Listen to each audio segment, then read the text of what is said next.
बिस्मिल्लाहिर्रहमानिर्रहीम। दाढ़ी के मुतल्लिक पूछा गया दाढ़ी कितनी है।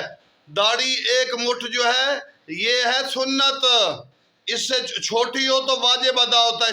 वाजिब दाढ़ी कितनी है? जो 70 कदम से पता चले चेहरे पे बाल है, 70 कदम से पता चले चेहरे पे बाल है तो उससे जितनी बढ़ती जाएगी एक मुठ तक हो जाए तो ये सुन्नत है।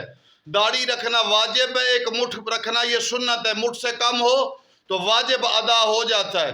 तो याद रखें दाढ़ी बड़ा ज़रूरी है।